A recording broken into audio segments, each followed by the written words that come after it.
પ્રકરણ 14 રે પંખીડા સુખથી ચણજો. વિદ્યાર્થી મિત્રો, આ ગીતના કવિ સુરસિંહજી તખ્તસિંહજી ગોહિલ કલાપી છે. કવિએ આ કવિતામાં પંખીઓ પ્રત્યેની પોતાની સંવેદનશીલતા અને પ્રેમ વ્યક્ત કર્યો છે.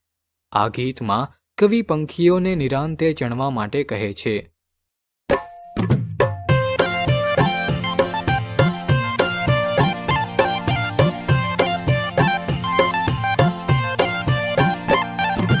રે પંખીડા સુખથી ચણજો, ગીત વાકાઈ ગાજો.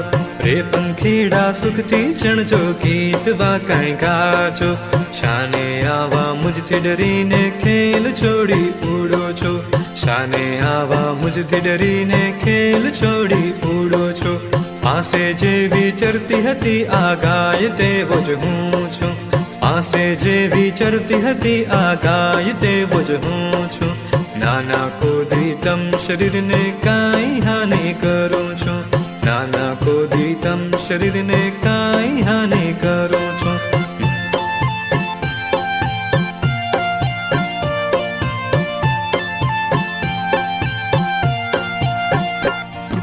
ના પાડી છે તમ તરફ કઈ ફેંકવા માંડીને મેં.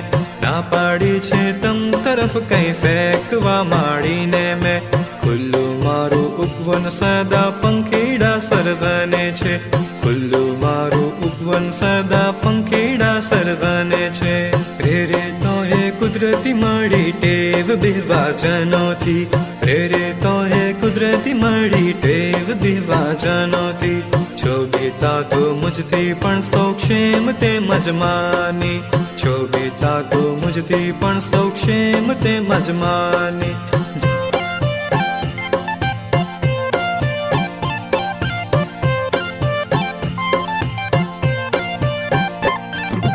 જો ઉડો તો જરૂર ડરશે ક્રૂર કો હસ્તનો હા. જો ઉડો તો જરૂર ડરશે ક્રૂર કો હસ્તનો હા. પાણો ફેંકે તમ તરફ રે ખેલ એ તો જનોના. પાણો ફેંકે તમ તરફ રે ખેલ એ તો જનોના.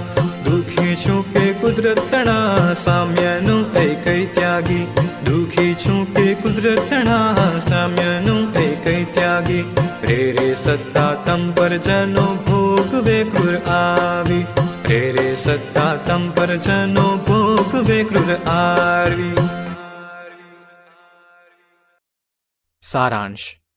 આ કવિતા પંખીઓ માટે કવિનો પ્રેમ અને સહાનુભૂતિ દર્શાવે છે. કવિ પંખીઓને આશ્વસ્ત કરે છે કે તે તેમને કોઈ હાનિ નહીં પહોંચાડે. કવિ કહે છે કે પંખીઓને મકાનમાં સદા સુરક્ષિત અને ખુશ રહેવું જોઈએ.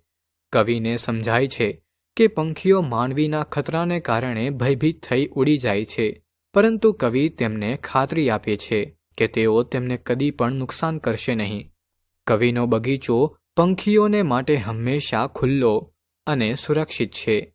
કવિ દુઃખ સાથે કહે છે કે માનવીની ક્રૂરતા પંખીઓને ડરાવે છે અને તેમને દુઃખ થાય છે કે કુદરતનો સમાનતાનો સિદ્ધાંત તૂટે છે.